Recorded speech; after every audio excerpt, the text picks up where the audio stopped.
यहाँ से onwards recording upload हो जाएगी, ग्रुप में आ जाएगी। आ गई थी वैसे?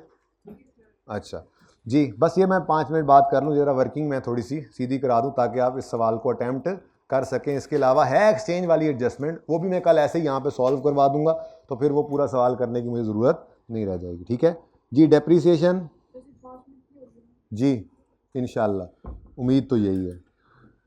अच्छा जी, अब मसला क्या है? मसला ये है कि हमने एसेट को डेप्रीशिएट करना होता है और सरप्लस को ट्रांसफ़र करना होता है। अब वो कह रहा है कि जिस दिन आखिरी रीवैल्यूएशन हुई थी उस दिन रिमेनिंग लाइफ कितनी थी? 20 साल। ठीक है, जिस दिन आखिरी रीवैल्यूएशन हुई थी उस दिन रिमेनिंग लाइफ कितनी थी? 20 साल। यानी कि मैं अगर इस एसेट को डेप्रीशिएट करना चाहूँ तो बहुत सिंपल, मैं 240/20 करता जाऊँगा, हर साल इसी तरह से 12-12 आता जाएगा जब तक कि एसेट चलता रहे, यही काम चलेगा। ठीक है, लेकिन ये क्या है? 240 क्या है? ओरिजिनल कॉस्ट कह लें आसानी के लिए, या रीवैल्यूड अमाउंट ओरिजिनल वाली कह लें, ये बुक वैल्यू तो नहीं है। पर इस 8.5 का मुसीबत का मसला क्या है कि ये बुक वैल्यू है, यकम जनवरी 18 की बुक वैल्यू है। अब यहाँ पर छोटी सी गलती बच्चों से हो गई होगी, बच्चों ने यहाँ पर भी 8.5 लिखकर इसको डिवाइड बाय 20 कर दिया होगा, ये गलत है। ठीक है, क्योंकि ये यकम जनवरी 18 का है 8.5, ये यकम जनवरी 18 का नहीं है, यकम जनवरी 18 की नहीं, ये तो रीवैल्यूड अमाउंट, तो लास्ट रीवैल्यूड अमाउंट शो हो रही होती है और साथ उसने डेप्शन अलग से बताई हुई थी, तो ये तो ओरिजिनल वाली फिगर थी। इसको तो 20 से डिवाइड कर सकते थे, लेकिन इसको 20 से डिवाइड नहीं कर सकते थे। या तो मुझे असल वाला सरप्लस पता हो, ठीक है, या फिर रिमेनिंग लाइफ पता हो, दो ही बातें थी। तो ये मैंने आप लोगों को सिखाया हुआ है, लेकिन मैं फिर दोबारा इसी बात को करना चाह रहा हूँ एक छोटी सी एग्जांपल के साथ। मैंने एक रूल बनवाया था आपसे कि अगर मिसाल के तौर पे हमने यकम जनवरी 20 को एक एसेट खरीदा, ठीक है जी, 500 रुपये का, 31 दिसंबर 20, इस एसेट की लाइफ है 5 साल, तो 500/5 करो, क्या आंसर आता है? 100। स्ट्रेट लाइन मेथड है जी, स्ट्रेट लाइन। 400 आ गया, अगले साल 21 आया, डेप्रीसिएशन करनी है तो स्ट्रेट लाइन मेथड है, हर साल फार्मूला रिपीट करते हैं, यही सीखा हुआ है। 100 डिवाइड बाय 300, फिर एक और डेप्रीसिएशन उससे अगले साल की 500/5 और फिर 100, यही चलता है ना जी काम। ये सिखाया हुआ है आपको, साथ अगली बात भी कही थी कि अगर स्ट्रेट लाइन मेथड है, अगर स्ट्रेट लाइन मेथड है तो आप ओरिजिनल कॉस्ट को ओरिजिनल लाइफ से, पहले साल तो है ही कॉस्ट ही, ओरिजिनल कॉस्ट को ओरिजिनल लाइफ से डिवाइड करें या बुक वैल्यू को रिमेनिंग लाइफ से डिवाइड करें। अब पहले साल तो कॉस्ट भी यही है, बुक वैल्यू भी यही है, दूसरे साल की बात हो सकती है ना। अगर आप 500/5 करें तब भी आंसर 100 आता है, और अगर आप 400 यानी बुक वैल्यू को 400 बुक वैल्यू को डिवाइड बाय रिमेनिंग लाइफ 4 से डिवाइड करें तब भी आंसर 100 ही आएगा। आगे बढ़ें, तीसरा साल आ गया जब बुक वैल्यू ये है, 500/5 करें तब भी आंसर 100 आएगा, और अगर 300/3 करें तो तब भी आंसर सेम आएगा। तो ये करवाने के बाद मैंने एक रूल लिखवाया था कि अंडर स्ट्रेट लाइन मेथड, ये सारी बातें की हुई हैं वैसे, if we divide cost with original life और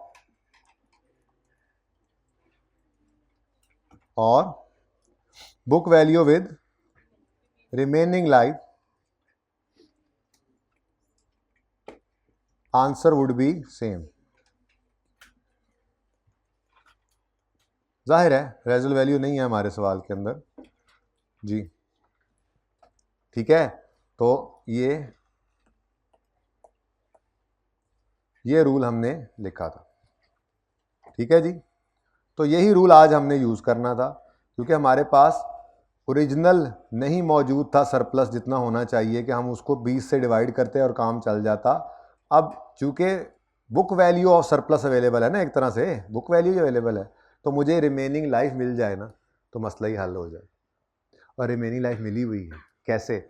लास्ट रीवैल्यूएशन पर कितनी लाइफ थी वो बता रहा है सवाल में, 20 साल थी लास्ट रीवैल्यूएशन पर लाइफ। और अभी अभी मैंने आपको क्या बताया, रीवैल्यूएशन कितने साल पहले हुई थी, 3 साल। तो यकम जनवरी 18 तक कितने साल गुजर चुके हैं, 3। तो रिमेनिंग अगर इस दिन निकालनी हो तो रिमेनिंग एज ऑन यकम जनवरी 18, रिमेनिंग लाइफ एज ऑन यकम जनवरी 18, तो उसके लिए मैं कहूँगा जी 20 जो लास्ट रिवैल्यूएशन पे थी -3 इज इक्वल टू 17 साल। अब ये 17 साल क्या है, रिमेनिंग लाइफ। इधर देखो 240 को 20 से डिवाइड करो तो क्या आंसर आता है, 12। आप इस 204 को 17 से डिवाइड करो तो क्या आंसर आता है, हो गया काम अचीव, ठीक है ना। अब मुझे नहीं पता कि सरप्लस कितना था कि मैं उसको 20 से डिवाइड करता, लेकिन ये पता लग गया कि इसकी बुक वैल्यू है, इसको 17 से डिवाइड करूंगा तो काम सही हो जाएगा, ठीक है। तो यहां पर 17 लिख लें। अब दोनों तरह से हो सकता है, इसको आप बेशक इस तरह से लिखें 200/20, 240/20 तब भी सही है, लेकिन आप चाहते हैं नहीं सर एक जैसा ही हो जाए अगर, तो फिर इसको इधर भी लिख लें। ये तो करना ही है ऐसे, इसमें कोई ऑप्शन नहीं है, इस पे ऑप्शन है आपके पास, जो मर्जी लिख लें, ये लिखें या ये लिखें, कोई मसला नहीं है। लेकिन ये बहरहाल मजबूरी थी, ये ज़रूरी था। आंसर बता दें ज़रा, 0.5।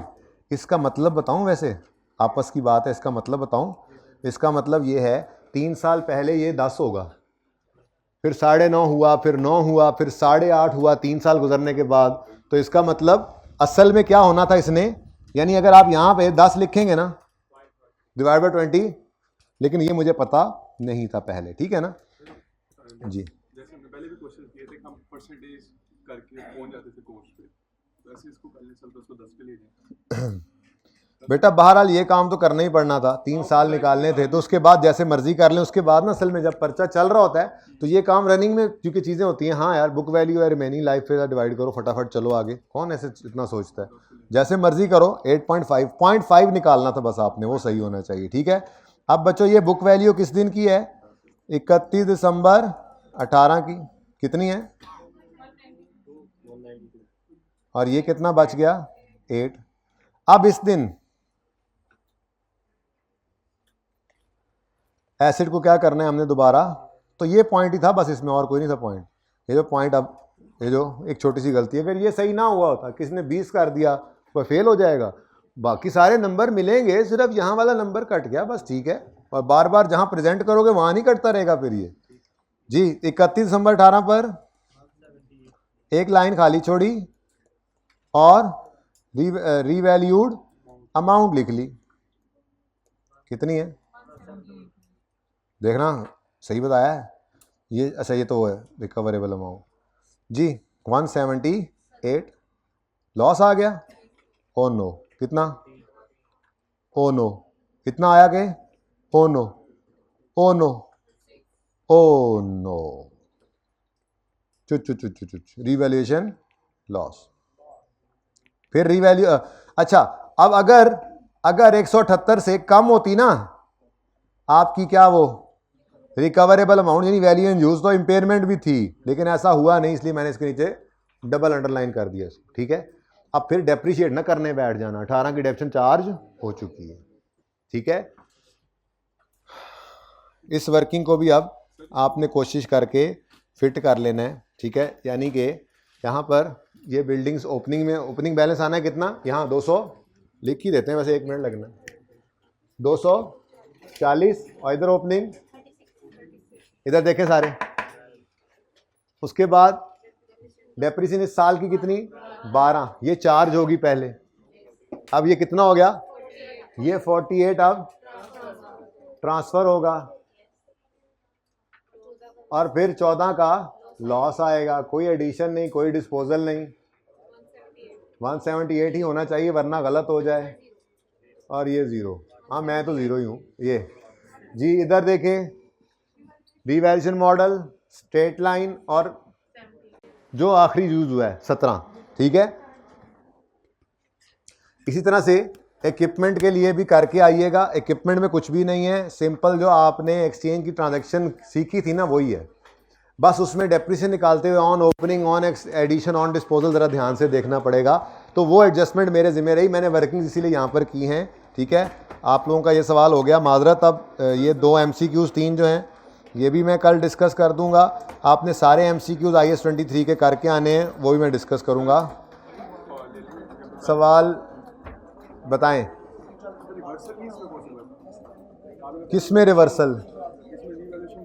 रीवैल्यूएशन में सरप्लस होता है या लॉस आता है?